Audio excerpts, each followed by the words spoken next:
There exists a city in the heart of China, its landscape defined by rugged mountains.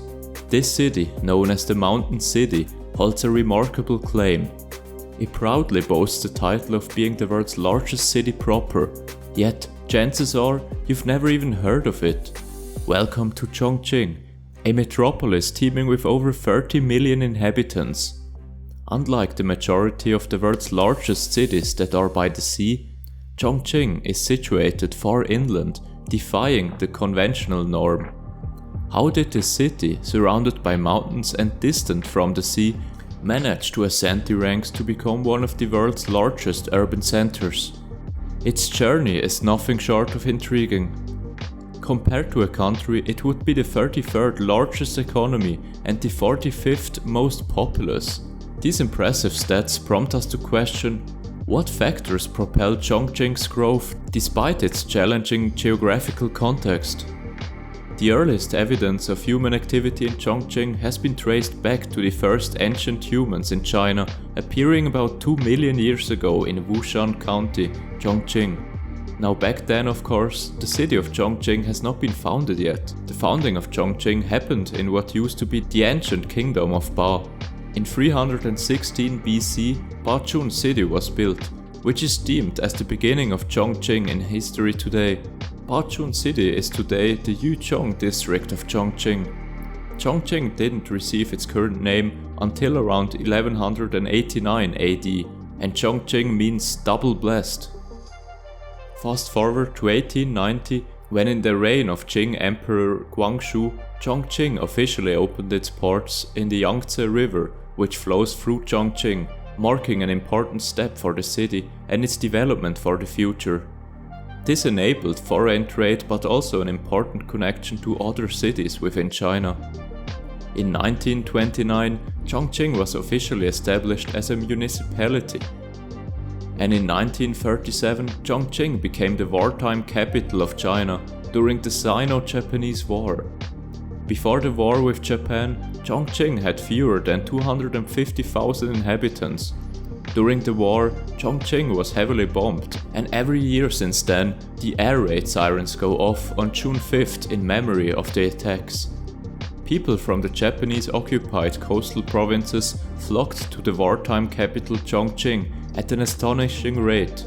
A part of Chongqing's population increase since 1938 consisted of government workers, factory personnel, and refugees from other provinces. In the late 1940s, however, the city's population decreased temporarily with the return of people to the coastal provinces when the war ended. The influx of people from downriver contributed to turning Chongqing into a cosmopolitan city. The population generally has continued to grow since the early 1950s, when considerable industrial development was undertaken by the communist government. In 1997, Chongqing was made a direct control municipality under the Chinese government, separating it from the Sichuan province and becoming one of only 4 direct controlled municipalities in China, with the other 3 being Beijing, Tianjin and Shanghai. This further increased the growth of the city. As of today, Chongqing boasts a population of 31 million inhabitants.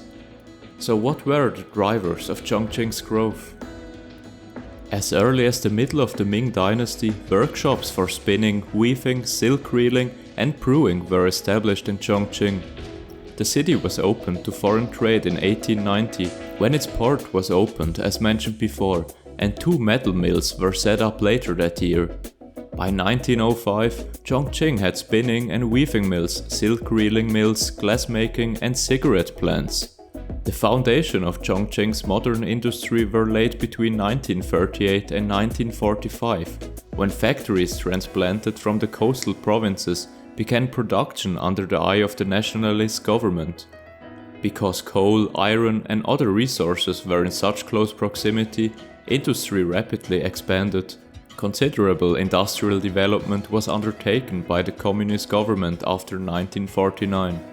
During the 1960s and early 70s, some military-related industries were moved to or established in the city from other parts of China, As part of a program to increase industrial production at inland locations, this provided a strong foundation for the city's machinery industry.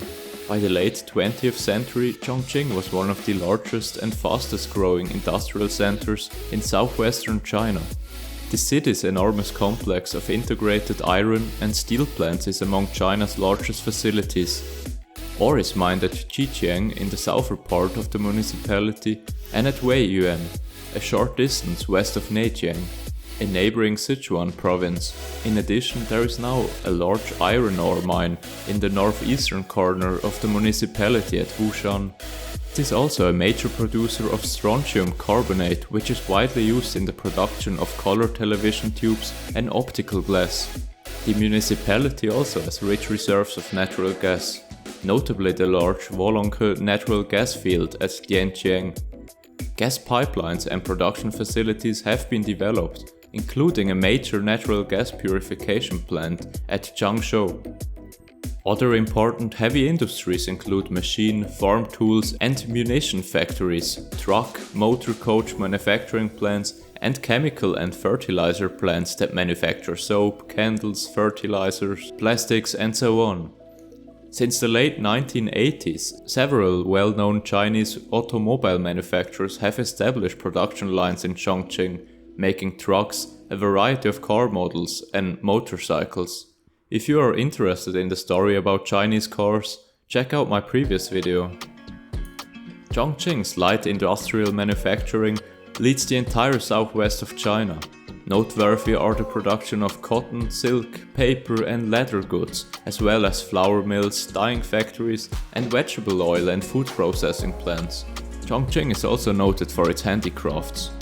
A high-technology industrial development zone was established in Chongqing in the early 1990s, and hundreds of scientific and technological enterprises concentrating on electronic information, bioengineering, pollution control, optoelectronic integration and new and advanced materials are now located there. Today, Chongqing's R&D and production ranges from heavy trucks, light trucks, mini cars to sedans. Currently, the municipal government is moving toward the goal of making Chongqing a famous auto city and the capital of motorcycles. International IT companies like HP, Acer, Quanta and Inventec already have a presence in Chongqing. The fast developing IT industry is becoming a new pillar of industry of Chongqing. Trade has played an incredibly important factor for Chongqing's growth.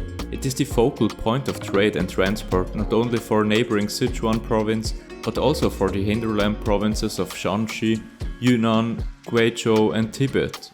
Since 1979, its port, alongside with several others on the Yangtze, have been open for direct foreign trade, increasing the city's importance as an international trade center.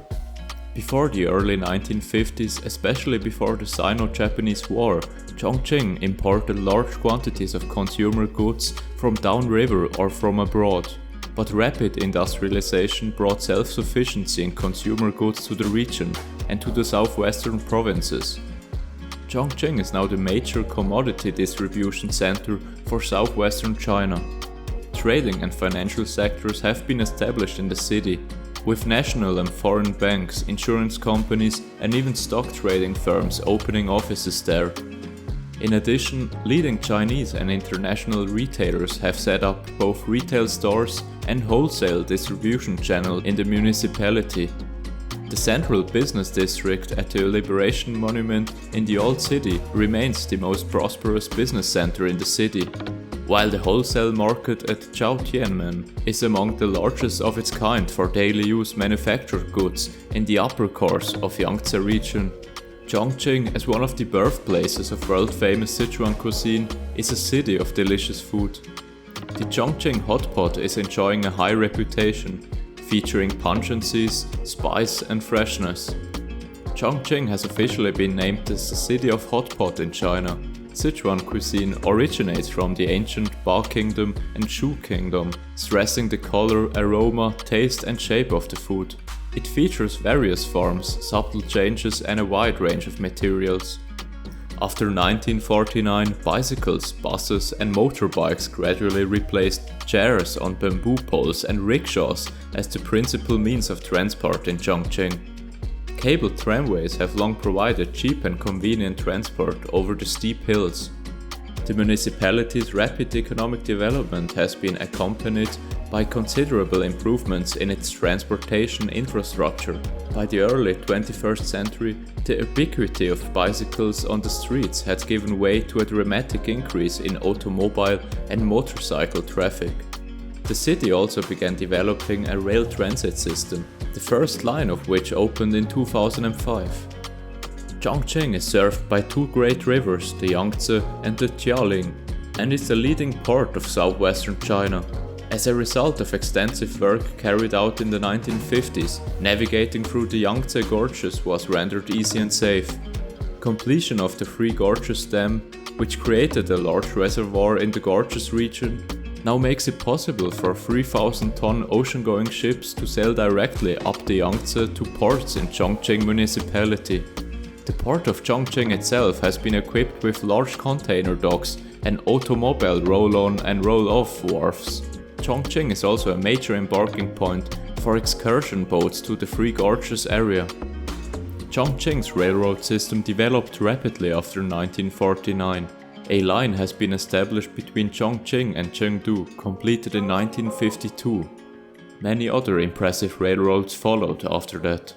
One, for example, is the line between Chongqing and Guiyang. This not only connects Chongqing with the province of Guizhou to the south, but also joins the other lines in Yunnan and Guangxi, running to the Vietnamese border. The riverside boulevards and numerous bridges across the Yangtze and Jialing rivers have become the main traffic arteries between the central city area. Chongqing is also known as the bridge capital of China, and it boasts more than 14,000 bridges and tunnels. Chongqing played a pivotal role in China's Open Up the West initiative, driving the development of its inland cities. The city's transformation from extreme urban poverty in Sichuan province was propelled by significant milestones, such as the construction of the world's largest hydroelectric project, the Three Gorges Dam, completed in 2003. This economic evolution was further catalyzed by rapid urbanization between 2010 and 2020, accompanied by a surge in foreign investment. Positioned strategically as a gateway to China's western regions, a vital link within the Yangtze River economic belt, and a key hub for the Belt and Road Initiative, Chongqing attracted multinational corporations like HP, IBM and Ford. Over half of the world's top 500 companies established operations in the city. Chongqing's robust trade, totaling $84 billion in 2019, was propelled by extensive modernization efforts, resulting in an impressive urban landscape with futuristic structures. Chongqing's ascent from rugged, mountainous terrain to a dynamic economic powerhouse showcases its remarkable journey driven by strategic initiatives, global partnership, and visionary urban development.